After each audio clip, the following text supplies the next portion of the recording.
오늘 우리 함께 보실 말씀은 시편 37편 29절부터 31절까지의 말씀입니다.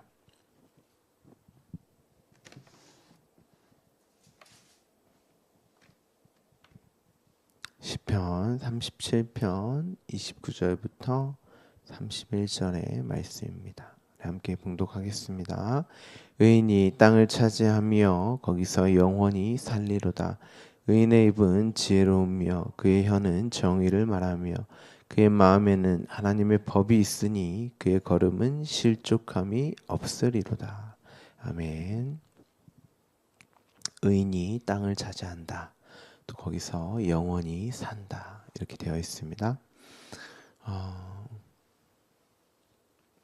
땅을 차지하고 영원히 산다. 당연히 이 땅의 어떤 그 물질적인 우리가 밟는 이 땅을 차지하고 여기서 영원히 산다는 그런 말이 아니겠죠.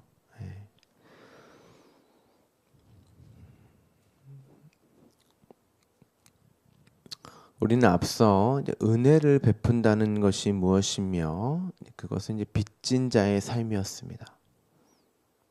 그래서 꾸어준다, 내어준다, 빌려준다 이렇게 되어 있었는데요. 그 말씀이 생명이 주어진 자의 삶은 반드시 그 말씀을 내어주게 되는, 전하게 되는 빚진 자의 삶을 살게 되는 것입니다. 그래서 사도 바울도 내가 너희는 교회를 말합니다. 교회 너희에게 빚을 졌다. 그래서 사도 바울이 그렇게 말씀을 전했던 것입니다. 그 말씀, 생명을 전했던 거죠. 왜냐하면 자신도 하나님에게 그 생명을 받았기 때문에.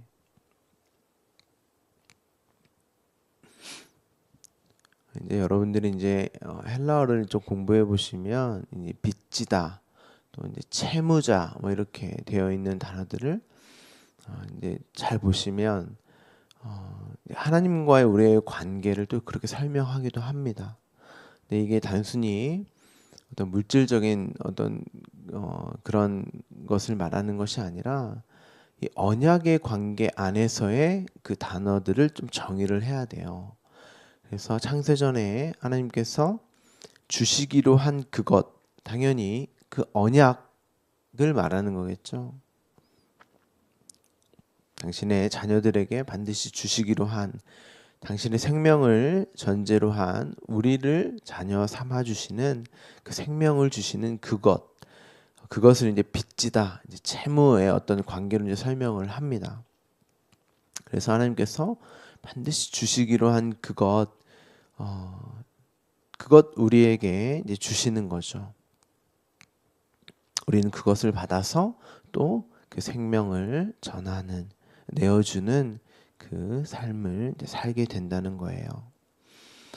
단순히 봉사하고 헌신하고 뭐 먹을 것을 내어주는 그 정도가 아닙니다. 물론 그런 것도 필요하죠. 그런 것들이 필요합니다.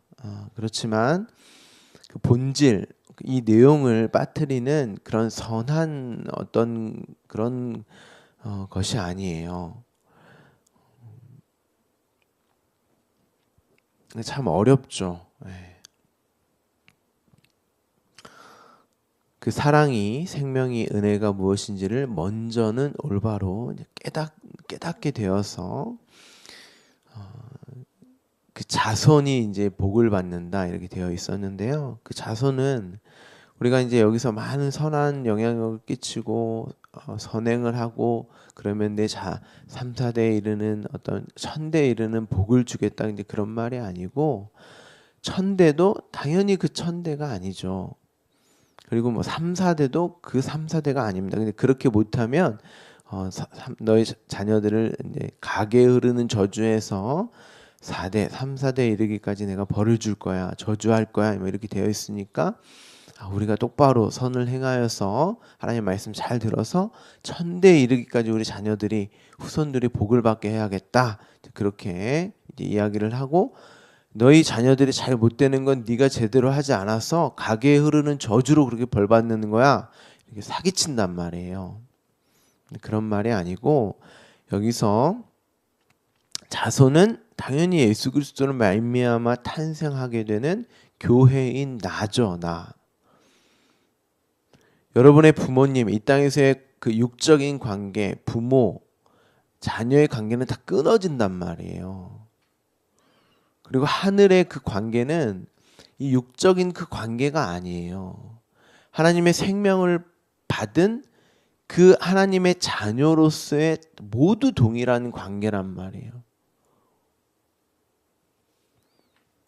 그런데 그 하나님과 그 자녀를 그 관계를 설명해 주기 위해서 이 땅에서도 부모의 관계, 자녀의 관계가 주어지는 거예요. 뭐 내용을 담고 있단 말이에요. 진리의 내용을. 그리고 우리는 그 하나님, 부모로서의 그 하나님의 온전한 사랑을 알게 되면 우리가 또 부모님의 사랑은 그거구나. 그리고 내가 부모로서 내 자녀에게는 그 사랑을 전해줘야 되는구나. 이렇게 간단 말이에요. 근데 이게 안 되면 다 이 땅의 부모는 나에게 뭐 유산이나 재산이나 내가 원하는 것들을 해주는, 그거 안 해주면 원망의 부모가 되어버리고, 그리고 내 자녀들에게는 내가 못 이룬 어떤 꿈, 비전, 그리고 이 땅에서의 어떤 먹고 사는 지위, 뭐 직장, 결혼 이런 것들로 이 자녀를 내가 이루지 못한 어떤 것들을 이루어주는 그런 또 다른 나로 그렇게 여긴단 말입니다. 다 자기 욕심이죠. 자신 자아의 확장으로서의 그 자녀들, 또 세상의 어떤 기준과 가치로서 그리고 좀 못해주면 원망의 대상으로서의 부모, 좀 가난하고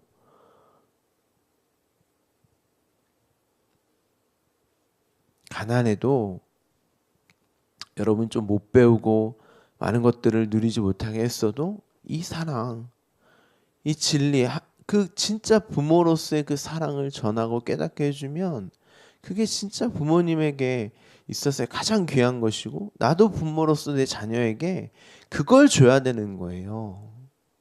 뭐 그렇다고 부모로서 이 땅의 부모로서의 역할, 내 자녀들에게 역할 제대로 하지 말라 그런 얘기가 아니고 그것도 당연히 해야죠.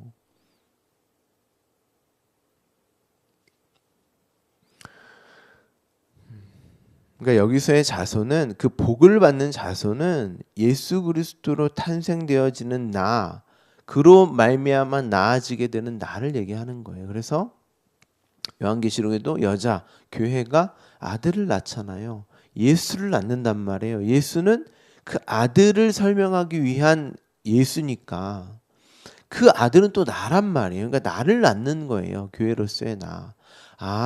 하나님의 나를 그렇게 자녀 삼아 주시는 그 생명과 사랑을 주시는 그 은혜 가운데 있는 나를 보게 되면 그게 예수로 구원받는 나고 내가 아들이 되는 거고, 그렇게 그것을 설명하기 위해서 구약에서는 성막과 성전을 들어서 설명한단 말이에요.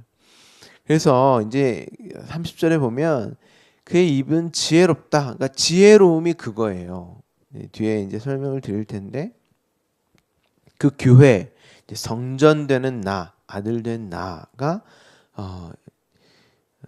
하나님의 그 통치와 다스림, 이제 말씀이 생명이 주어지는 나고, 내가 땅이 되어서 하나님과 연합되는, 하나님이 머무시는 내가 성전, 땅이 되면 거기서 영생을 누리게 되는 거죠. 그래서 오늘 본문에도 거기서 영원히 산다 이렇게 되어 있습니다.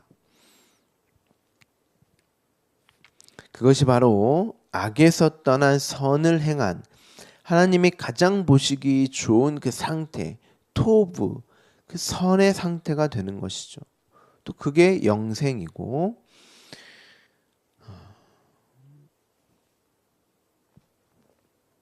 앞서는 이제 여호와의 정의, 이게 심판이라는 단어인데요. 우리에게는 곧 구원이죠. 구원. 미시파트, 심판 이렇게 되어 있는데, 뭐 정의라고도 이제 번역이 되는데, 하나님의 이루시기로 한 그 심판과 구원을 뜻하는 단어입니다. 그 구원을 이루심이 우리에게는 곧 사랑하심이고 성도 자신의 백성을 버리지 아니하시는 것이라고 이렇게 시편 기자가 이야기를 합니다. 우리는 영원한 생명이 주어지는 하나님의 보호 아래에 있지만 악인의 자손은 이제 끊어진다 이렇게 되어 있었죠.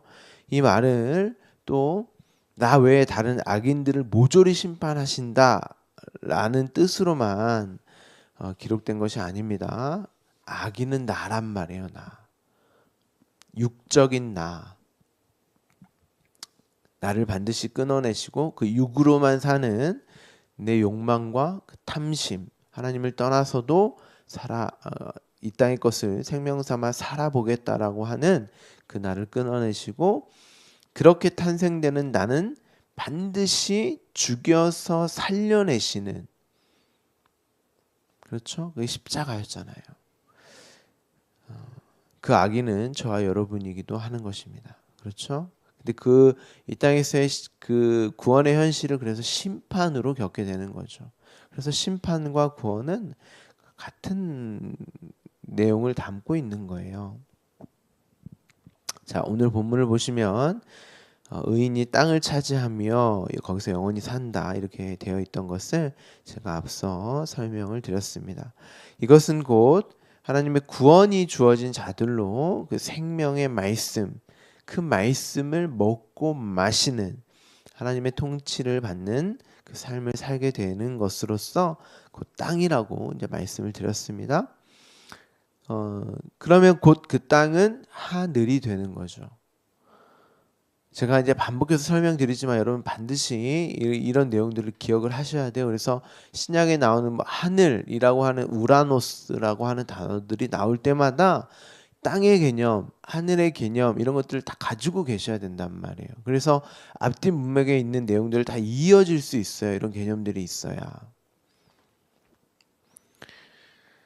내가 곧 하늘이 되는 아버지가 내 안에, 그래서 예수님도 하늘에 계신 우리 아버지요 이렇게 말씀을 하셨던 거고, 하늘은 곧 저와 여러분 교회를 말하는 것입니다. 곧 하나님과 연합하여 영원히 사는 영생의 삶이 주어지는 거죠. 그렇다면 그들의 입, 이제 오늘 본문의 30절에 의인의 입은 지혜롭다 이렇게 되어 있는데, 입은 말하는, 말씀을 말하는 또는 양식을 먹고 마시는 것으로 사용됩니다. 그래서 이제 신약에 보면 그 입이 들어가는 것, 나오는 것 이런 것들을 입을 통해서 들어가는 것, 나오는 것을 또 부정하다, 또 정하다 이렇게 또 이제 설명을 하기도 하는데요. 여기서 나오는 그 입에서 나오는 것은 당연히 그 말씀, 또 먹고 마시는 그 양식으로서의 말씀으로서 정한 것이겠죠. 우리는 또 그 입을 통하여서 말씀을 전하고 당연히 내 안에 있는 그 말씀을 전하는 그 삶으로, 또 매일 그 양식으로 먹고 사는, 말씀을 먹고 사는 그 삶을 살게 되는 것이고, 그 삶 자체를 지혜라고 한단 말이에요. 여러분이 이 지혜를 잘 이해를 하셔야 되는데, 지혜하면 떠오르는 인물은 솔로몬입니다. 솔로몬은 성전을 완성한 사람이에요. 솔로몬이 하나님께 지혜를 구합니다. 이 지혜는 단순히 세상을 살아가는 데 필요한 지식과 정보를 습득하고 사용하는 것으로서의 지혜가 아니라, 그 말씀이 주어진 자로서 그 말씀을 말하고 당연히 그 말씀을 가진 자로서 말할 수 있는 거겠죠. 그래서 그걸 구했던 거예요, 솔로몬은. 그리고 그 말씀을 매일 먹고 사는 그 삶을 이제 사는 것으로서 하나님 자녀된 우리의 삶의 본질이기도 한 거죠. 그런데 샬롬, 솔로몬 같은 단어라고 말씀드렸죠. 샬롬이라고 하는 그 평화, 평강은 완성의 의미도 있습니다. 이것이 바로 하나님의 자녀된 그 완성된 삶을 의미하기도 하는 것이죠. 그런데 그것은 하나님의 그 내 안에 계시는 하늘로서 하나님의 통치와 다스림에 있는 그 땅으로서 그 연합이 전제됨을 말하는 거죠. 그것을 구약에서 이 땅에 설명하기 위해서 주어진 게 뭐예요? 성막과 성전입니다. 그 성막과 성전은 하나님의 통치와 다스림이 있는 곳, 앞서는 땅이라고도 표현을 했고 하늘이라고도 말씀을 드렸죠. 그래서 이 성전, 하늘, 새 이 단어가 사전을 찾아보시면 다 동일합니다. 여러분들이 이 과정을 하기가 좀 힘드셔서 이제 제가 해서 말씀을 드리는데, 성전을 이제 그 예루살렘 성전을 높은 곳에서 보면 새가 날아가는 것처럼 이렇게 그려져 있어요, 성전 자체가. 그래서 예수님도 저 하늘에 있는 새를 보라 할 때 그 새는 성전이에요. 성전을 봐라. 옛 성전, 구약의 그 성전을 봐라, 그런 뜻입니다. 그리고 하늘을 뜻하기도 하고 이 땅은 당연히 성전을 얘기하겠죠. 성전, 옛 성전을 말하기도 합니다. 그래서 이제 솔로몬, 이제 지혜를 대표하는 자를 통해서 하나님의 성전을 완성하게 하셨던 거죠. 그 성전의 완성은 그 에이렌의 평강은 예수 그리스도로 말미암아 주어지는 평강이죠. 그것이 하나님과 온전한 그것으로 말미암아 하나님과 온전한 관계에 우리가 있게 되는 것이고, 그것을 이제 성전으로 이렇게 설명을 하셨던 거예요. 이게 바로 성전의 참된 의미, 또 내가 그렇게 하나님의 자녀가 되는, 하나님의 통치와 다스림이 있는 하나님과 연합된 나, 그 성전, 이것이 바로 이것을 옳게 보고 깨닫는 그가 지혜로운 자란 말이에요.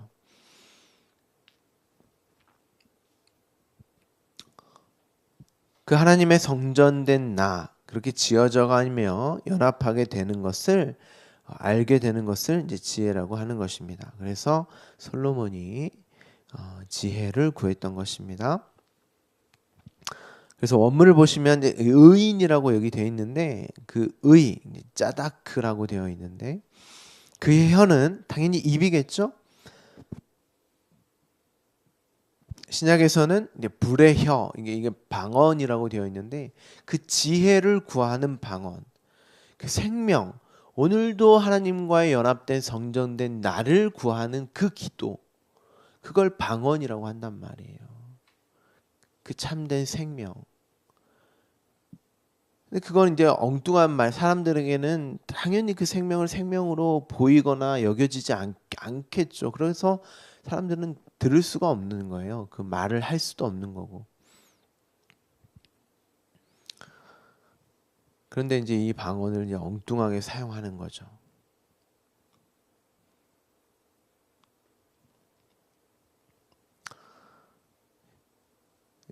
그 의인의 혀는 여기서 이제 정의라고 되어 있는데, 여기서도 이제 구원을 말하겠죠.